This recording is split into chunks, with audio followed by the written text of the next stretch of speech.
আল্লাহ পাকের দরবারে শুকরিয়া আদায় করি, সকলে পড়ি আলহামদুলিল্লাহ।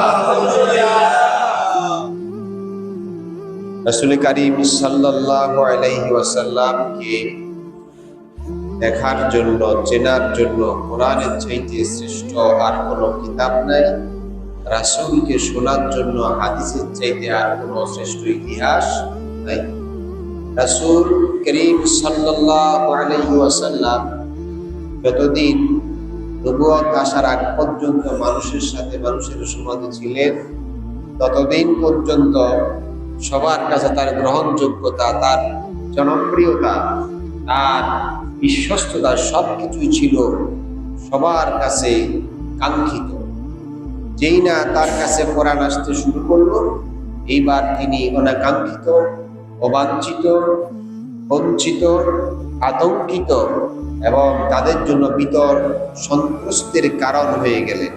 এইভাবে নবুয়ত আসার পর সেই বিশ্বাস, সে আল আমিন, সেই আগ্রহ, সেই কাঙ্ক্ষিত প্রিয় ব্যক্তি হয়ে গেলেন সবচাইতে অপ্রিয় ব্যক্তি। একের পর এক তাদের নিন্দা, তাদের সমালোচনা, তাদের ব্যঙ্গাত্মক আক্রমণ, অসম্মানজনক আচরণ, দুর্বিষহ এবং দারুণ দুর্ব্যবহার রাসূলের উপরে একের পর এক তারা করতে থাকলো। কি করে নাই? সবই করেছে। রাসূলকে কবি বলেছে, রাসূলকে পাগল বলেছে, রাসূলকে গণক বলেছে, রাসূলকে জাদুকর বলেছে। তারপরে এইভাবে একের পর এক তীব্র ভাষায় রাসূলকে তারা আক্রমণ করেছে। তাদের মুখের ভাষা যখন কাজ হচ্ছিল না, মুখের কথায় যখন কাজ হচ্ছিল না, এইবার তারা সরাসরি আক্রমণের চিন্তায় রাসূলের উপরে চড়াও হলো। এখন এই আচরণ করেছে জিন এবং মানুষ। জিনেরা সরাসরি করে নাই, সরাসরি করেছে মানুষেরা। আল্লাহ পাক বলেন, وَكَذَلِكَ جَعَلْنَا لِكُلِّ نَبِيٍّ عَدُوًّا شَيَاطِينَ الْإِنسِ وَالْجِنِّ يُوحِي بَعْضُهُمْ إِلَى بَعْضٍ زُخْرُفَ الْقَوْلِ غُرُورًا। প্রত্যেক নবী যখনই নবুয়তের মিশন শুরু করলেন, আল্লাহ তাআলা বলছেন এইভাবে সকল নবীর বিরুদ্ধে জিন এবং মানুষ, এই দুই শ্রেণীর শয়তানকে আমি পরস্পর শত্রু বানিয়ে দিয়েছি। তারা পরস্পর শত্রু রূপে আত্মপ্রকাশ করেছে। তারা তাদের কথা দিয়ে, তাদের মেধা বুদ্ধি, চিন্তা চেতনা, ধ্যান ধারণা, লেখনী, বক্তৃতা এবং সামগ্রিক সার্বিক সমগ্র কর্মকাণ্ডের মধ্য দিয়ে তারা রাসূলের বিরুদ্ধে, নবীর বিরুদ্ধে, কোরআনের বিরুদ্ধে তাদের অবস্থান নিয়ে অদৃশ্য থেকে তাদেরকে সাহায্য করেছে শয়তান। আর দৃশ্যমান হয়ে মানব শয়তান তা প্রকাশ্যে বাস্তবায়ন করেছে। কারণ শয়তান যখন বলছিল চ্যালেঞ্জ করে, قَالَ فَبِمَا أَغْوَيْتَنِي لَأَقْعُدَنَّ لَهُمْ صِرَاطَكَ الْمُسْتَقِيمَ। নবীদের মাধ্যমে তামাম পৃথিবীর মানুষের সামনে যে সিরাতুল মুস্তাকিমের দাওয়াত নবীরা দিলেন, আল্লাহর পক্ষ থেকে সিরাতুল মুস্তাকিমের যে নির্দেশনা নবীরা আনলেন, শয়তান বলতে লাগলো সেই সিরাতুল মুস্তাকিমের উপরে আমি আমার সব ষড়যন্ত্র শুরু করে দেব, চক্রান্ত করব। কেমনে করব? সুম্মা লাআতিয়ান্নাহুম মিন বাইনি আইদিহিম, তাদের সামনে, তাদের পেছনে, তাদের ডানে, তাদের বামে, সর্বদিক থেকে তাদের উপরে আমার চক্রান্ত চলতে থাকে। চক্রান্ত এখন আছে না নাই? আছে। এক লোক নববিবাহিত, পরিবহন ছিল গাদা, এখন বিবাহ করেছে নতুন, তারপরে গাদার পিঠে চড়ে বউ নিয়ে যাচ্ছে। লোকেরা বলতে লাগলো, দেখছো দুইটা মানুষ একটা গাদার পিঠে উঠে চলতেছে, গাদারে কতই না কষ্ট দিতেছে। মানুষের সমালোচনার তীব্রতায় লোকটি গাদার থেকে নেমে গেল, নতুন বউকে গাদায় ধরে গাদার রশি টেনে চলছে। সামনে যারা দেখতে পেল তারা বলছে, দেখো কেমন লোক, মাত্র বিয়ে করেছে, বউয়ের প্রতি কতটা আবেগ, কতটা টান, নিজে হেঁটে চলছে, বউরে গাদায় নিয়ে চলছে। সমালোচনার মুখে টিকতে না পেরে লোকটি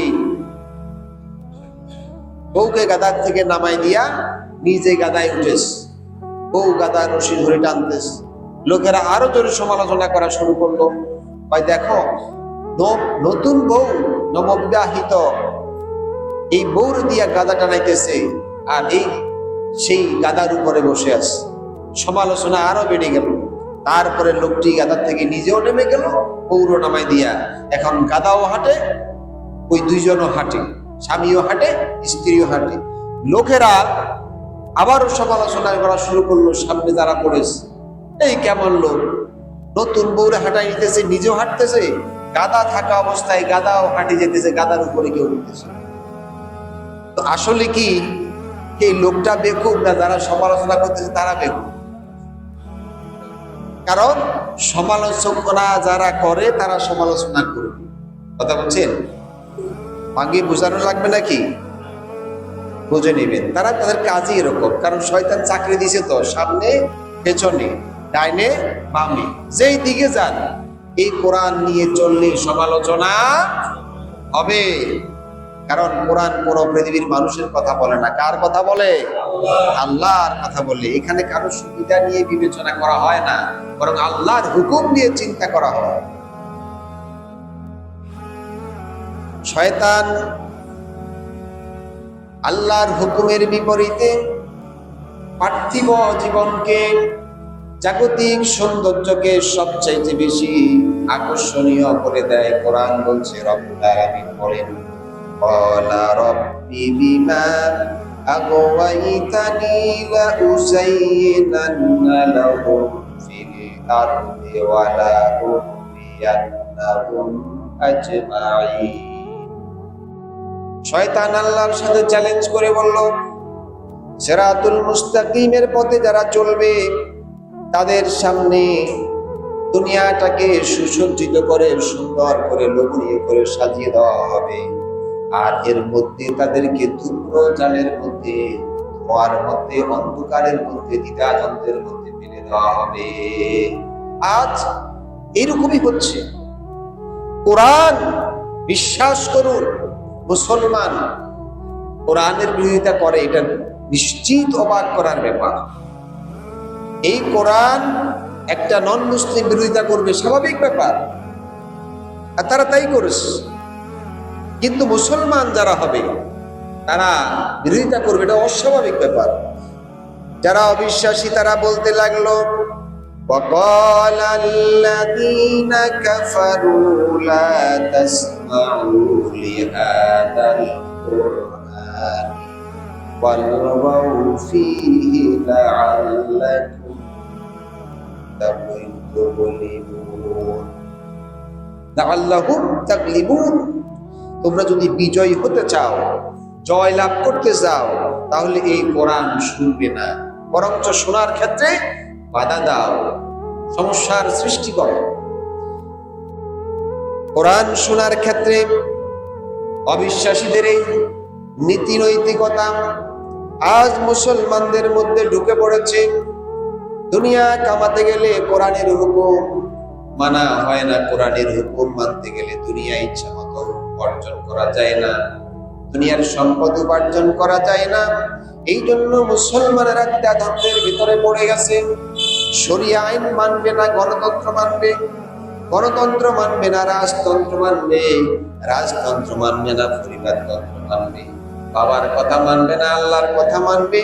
চিন্তার ভিতরে পড়ে গেছে, দ্বিধাদ্বন্দ্বের ভিতরে পড়ে গেছে। আসলে মানুষ দ্বিধাদ্বন্দ্বের ভিতরে নিজে পড়ে নাই, অদৃশ্যমান দানব আকৃতির শয়তান, দৃশ্যমান মানব আকৃতির শয়তানেরকে শয়তান বানিয়ে দ্বিধাদ্বন্দ্বে ফেলে দিয়েছে।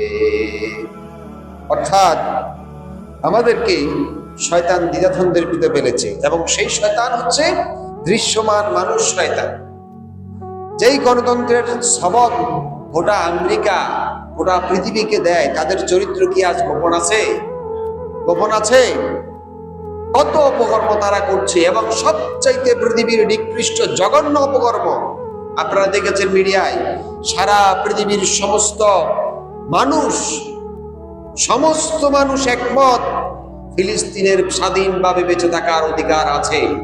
শুধুমাত্র একটি দেশ, এবং জাতিসংঘের ভেতরে সবাই একমত, শুধুমাত্র একটা দেশ ইসরায়েলের পক্ষে এখনো অটল, সেটা হচ্ছে আমেরিকা। সেই আমেরিকার গণতন্ত্রের সবক নিয়ে আমরাও লড়াই করছি। আমাদের কত বিপদে অন্ধকারের ভেতরে আমরা ডুবে আছি, চিন্তা করছেন? এইভাবে অন্ধকারের ভিতরে যাদেরকে ফেলা হয়, তারা দুনিয়াকে অর্জন করতে গিয়ে কোরআন এবং নবীজির রাস্তা থেকে শিখে পড়ে যায়, সঠিক সিদ্ধান্ত নিতে ভুলে যায়। আল্লাহ পাক বলেন, এই জন্য তোমরা যখন কোরআন তেলাওয়াত করবা, কোরআন বলবা, فَإِذَا قَرَأْتَ الْقُرْآنَ فَاسْتَعِذْ بِاللَّهِ مِنَ الشَّيْطَانِ الرَّجِيمِ। ওই শয়তানের কাছ থেকে আশ্রয় চাইবা, যেই শয়তান তোমাকে ষড়যন্ত্রে ফেলায়। এখন শয়তান শুধু আউযু বিল্লাহ পড়ে অদৃশ্য শয়তান থেকে বাঁচবো, না চোখের সামনে দেখা শয়তান থেকেও বাঁচতে হবে? বুঝেন নি মনে হয়? আমাদের সামনে চাঁদাবাজ, আমাদের সামনে ছিনতাইকারী, আমাদের সামনে দুর্নীতিবাজ, আমরা প্রকাশ্যে দেখার পরেও বাধা দেই না, অথচ এটা আমাদের মৌলিক ঈমানের একটি দাবি। আল্লাহ পাক বলেছেন, খায়রা উম্মাতিন উখরিজাত লিন-নাসি তা'মুরুনা বিল মা'রুফি ওয়া তানহাউনা 'আনিল মুনকার। উম্মতের শ্রেষ্ঠ জাতি হওয়ার পেছনে মৌলিক গুরু দায়িত্ব দুইটা। তা'মুরুনা বিল মা'রুফ, ভালো কাজের আদেশ দেওয়া, সৎ কাজে উৎসাহিত করা, আর অন্যায় কাজে অপরাধ জগতে বাধা প্রদান করা। আমরা সৎ কাজের আদেশ দেই, অন্যায় কাজে বাধা দেই না। এই জন্য রাসূলুল্লাহর দেখানো পথ, আল্লাহ রাসূলের দেখানো পথ আমাদের কাছে গ্রহণযোগ্যতার দিক থেকে আমরা অন্ধকারের মধ্যে দ্বিধাদ্বন্দ্বের ভিতরে পড়ে আছি। অথচ সবাই রাসূলকে ভালোবাসি, দরুদ শরীফ পড়ি, নবী সালাম আলাইকা পড়ি, নামাজও পড়ি, টুপিও লাগাই, কিন্তু জীবন, সমাজ জীবনের, রাষ্ট্রীয় জীবনের, পারিবারিক জীবনের চূড়ান্ত সিদ্ধান্তের বেলায় এলে রাসূলুল্লাহর কথা আমাদের সামনে আর টিকে না। আল্লাহ পাক বলেন, কুলিন কুনতুম তুহিব্বুনাল্লাহা ফাত্তাবিউনি ইউহিব্বুকুমুল্লাহ। তোমরা যদি আল্লাহরে ভালোবাসতে চাও, তাহলে আমি নবী মুহাম্মদ সাল্লাল্লাহু আলাইহি ওয়াসাল্লাম, আমাকে অনুসরণ করো, আমাকে ভালোবাসো। এই কথা আল্লাহ বলেন নাই, আল্লাহ তার নবীকে শিখিয়ে দিচ্ছেন, নবী আপনি বলেন, যদি তারা আমি আল্লাহকে ভালোবাসতে চাই, আপনাকে ভালোবাসতে শুরু হবে না, বরং আপনাকে অনুসরণ করতে হবে। কি করতে হবে? অনুসরণ করতে হবে। এখন আমাদের কি আসলে অনুসরণ আছে? রাসূলুল্লাহকে অনুসরণ যদি করতে হয় পারিবারিক জীবনে, সামাজিক জীবনে, রাষ্ট্রীয় জীবনে, সব জায়গায় রাসূলুল্লাহর আদর্শ আছে। ব্যক্তি জীবনে আছে, সমাজ জীবনে আছে, পারিবারিক জীবনে আছে, রাষ্ট্রীয় জীবনে আছে। পারিবারিক জীবনে কিছুটা অনুসরণ করি, সামাজিক জীবনে কিছুটা অনুসরণ করি, রাষ্ট্রীয় জীবন আর রাজনৈতিক জীবনে আমরা রাসূলুল্লাহকে অনুসরণ করি। সেই জন্য পরে আল্লাহ পাক বলছেন, মান আ'রাদা আন যিকরি ফাইন্না লাহু মাঈশাতান দানকান ওয়া নাহশুরুহু ইয়াওমাল কিয়ামাতি আ'মা। আল্লাহকে বাদ দিয়া, আল্লাহর বিধানকে উপেক্ষা করে, রাসূলের অনুসরণকে বাদ দিয়ে যার জীবন চলবে, আল্লাহ পাক বলেন দুনিয়ার জীবন হবে সংকীর্ণ, সংকটের ভিতরে, নিরাপত্তাহীনের ভিতরে, নিরাপত্তা থাকবে না। একজন অপরাধী মনে করে তাকে তাড়িয়ে দেবে, আরেকজন অপরাধী তাদের সামনে আসবে। আল্লাহ পাক বলেছেন, কোরআন যদি না মানে তাহলে সামনের থেকে, ডানের থেকে, পিছন থেকে, ডানের থেকে, বামের থেকে, সর্বদিক থেকে, এমনকি নিচের থেকে, উপরের থেকে, সর্বদিক থেকে তাদের উপরে আল্লাহ আযাব দিয়ে দিবেন। আসছে না আযাব? শান্তি আছে কোথাও? এতদিন একদল সব খাইয়া ফেলছি, আমরা দেখছি তো চোখে। তাদেরকে তাড়াই দেওয়ার পর আমরা চিন্তা করলাম এইবার নিরাপদ। এখন আর চুরি হয় না, সন্ত্রাসী হয় না, জ্বালাও পোড়াও চলে না, চিন্তায় হয় না, ধর্ষণের ঘটনা ঘটে না, এখন আর মানুষ খুনের মতো জঘন্য ঘটনা ঘটে না। ঘটে কিনা? কারা করে? কারা করে?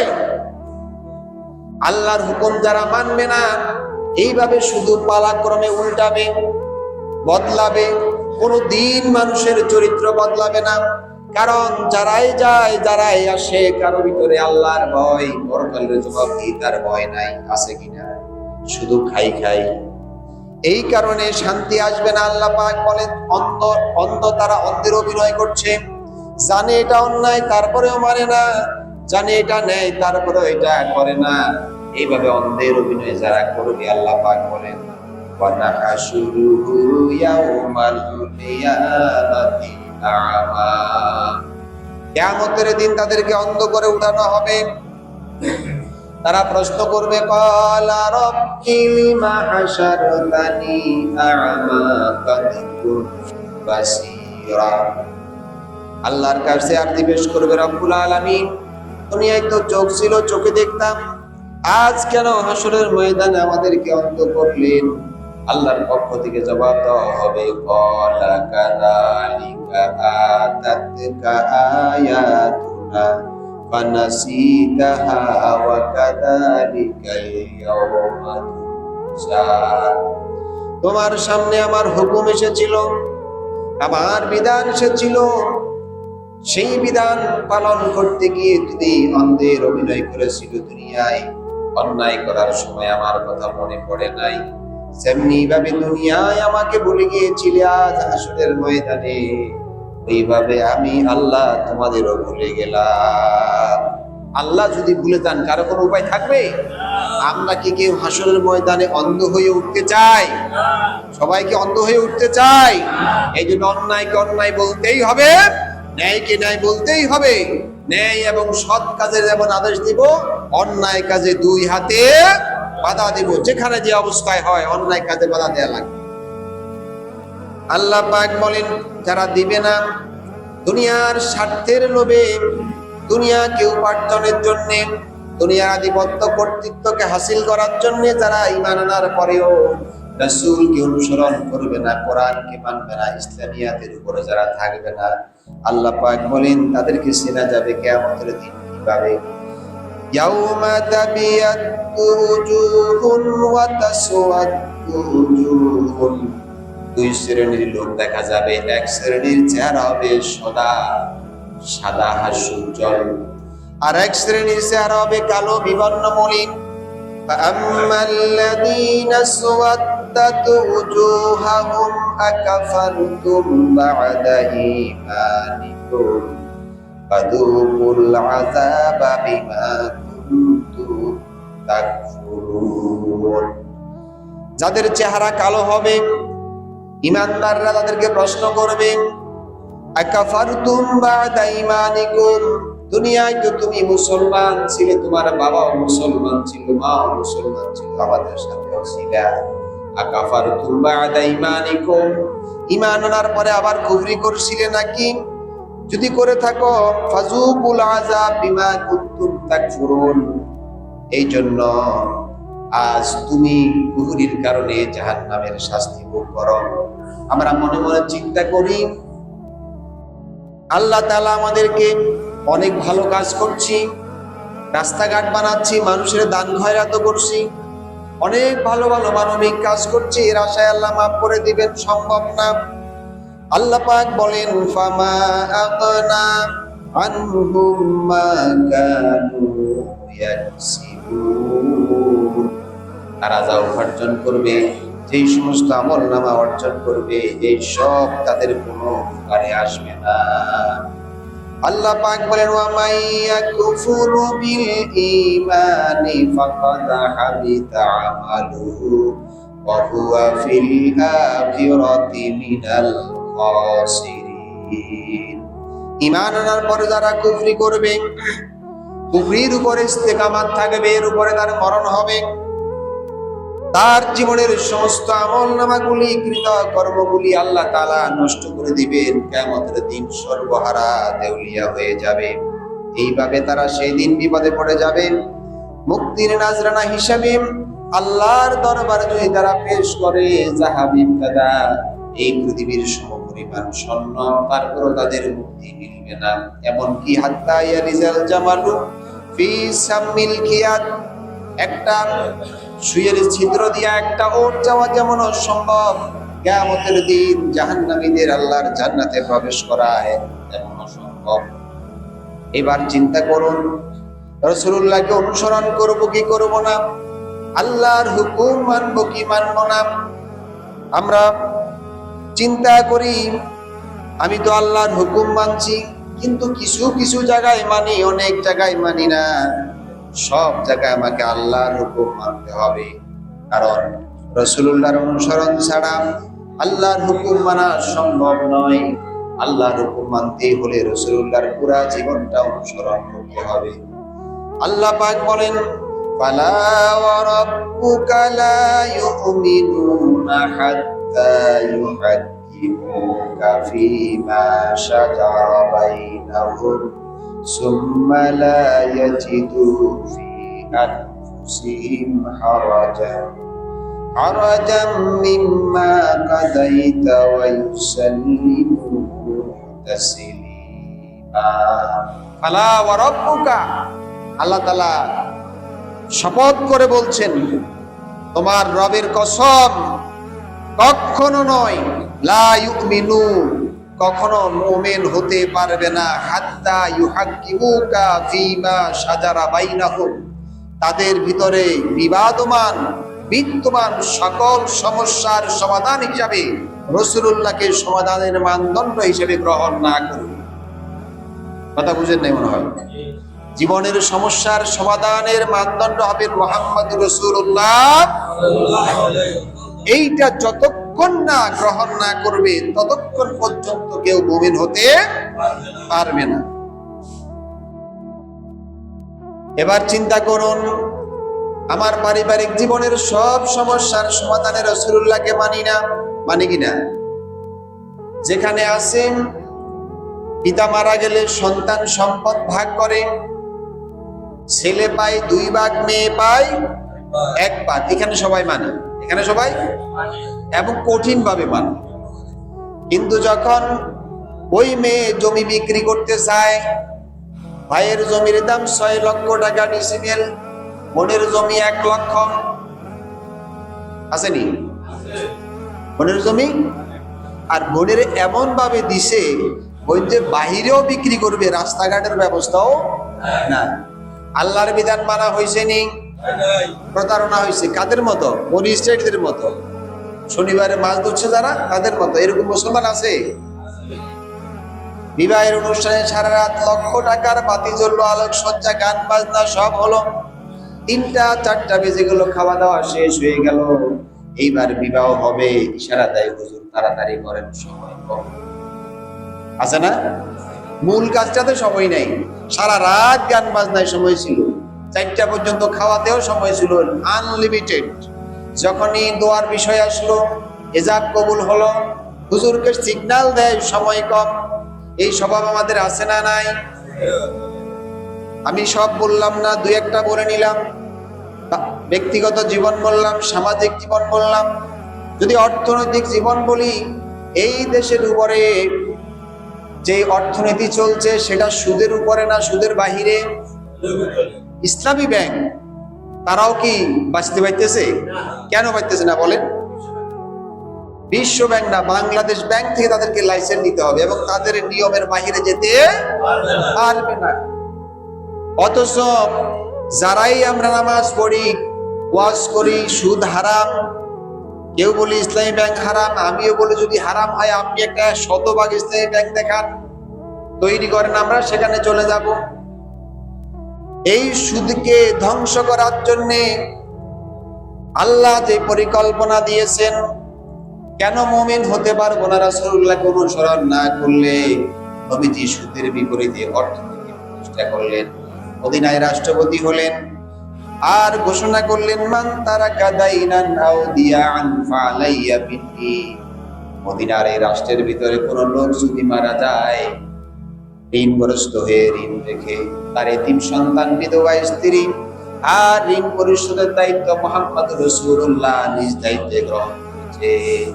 আজকে আমার রাষ্ট্র বলে বরঞ্চ মারা যাওয়ার পর কাগজপত্র যা আছে, জায়গা জমির ব্যাংক, সেটা ধরে টান দেয়, তার এতিম বিধবা সন্তান যেন তার থেকেও বের হয়ে যায়। এর অর্থ হচ্ছে, আমি যেটা বুঝাতে চাই, সময় কম, মুমিনদের মৌলিক কাজ, যারা রাষ্ট্রপ্রধান হবে মুসলমান, তাদের মৌলিক কাজ কয়টা? 4টা। এই 4টার একটা হলো, কোরআন থেকে বলছি, আল্লাযীনা ইম্মাক্কান্নাহুম ফিল আরদি আকামুস সালাত ওয়া আতাউস যাকাত ওয়া আমারু বিল মা'রুফি ওয়া নাহাউ আনিল মুনকার। 1 নাম্বার নামাজ প্রতিষ্ঠা করবে। কি প্রতিষ্ঠা করবে? গত 50 বছরেরও বেশি সময় ধরে যারাই আমাদের ইস্তেহাদ দিয়েছে, পরিকল্পনা দিয়েছে, নামাজের পরিকল্পনা ছিল না।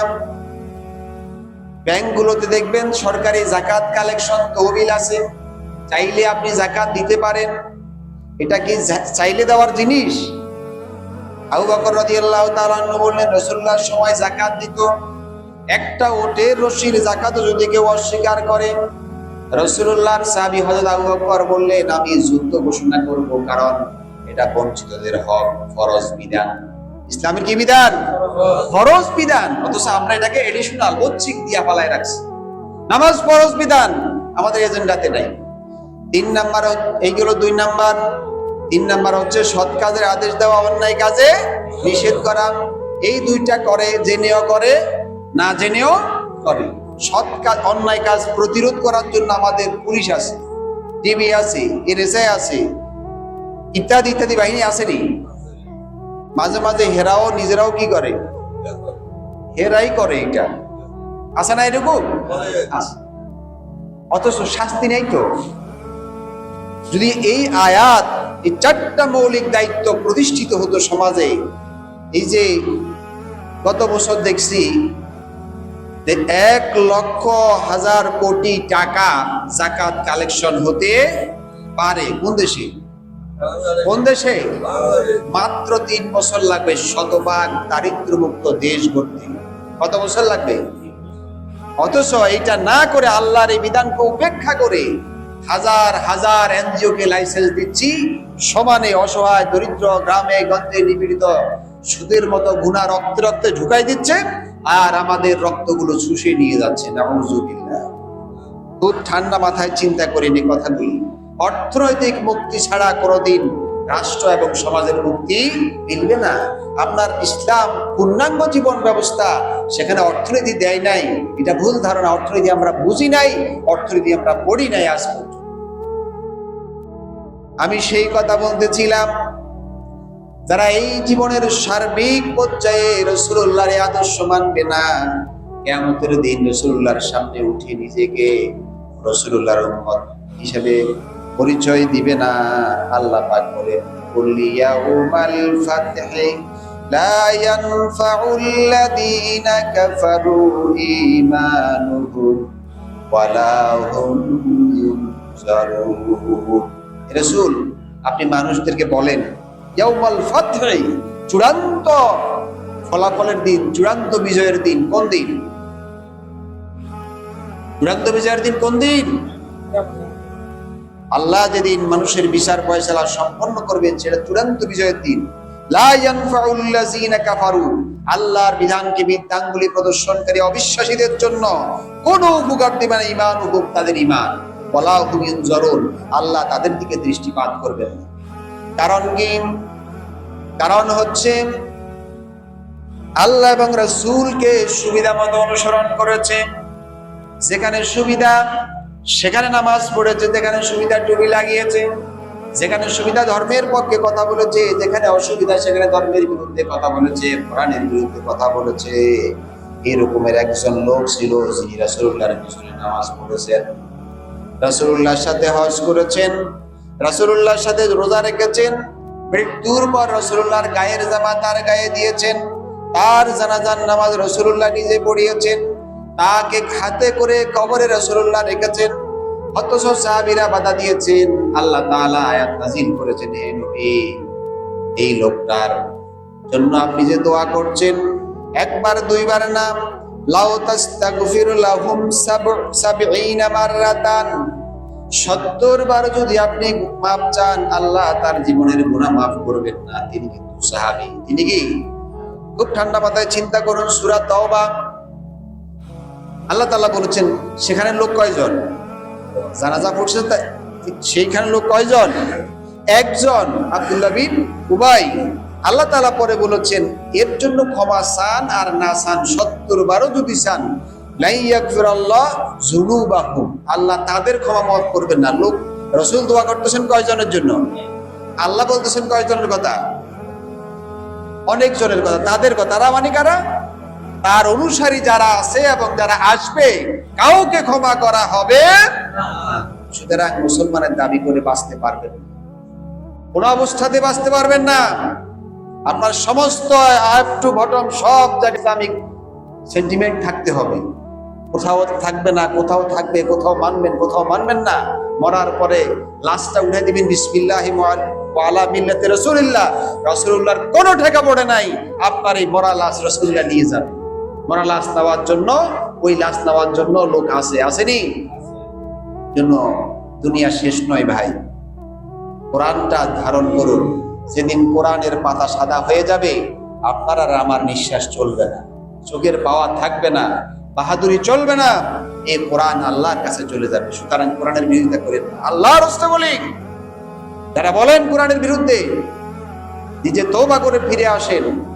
কোরআনের বিরুদ্ধে যাইেন না, কখনোই যাইেন না। আর যারা যায় তাদের পিছু হাঁটবেন না। আল্লাহ আমাদেরকে বোঝার তৌফিক দিন। আলাইহি তাওয়াক্কালতু ওয়া ইলাইহি উনীব।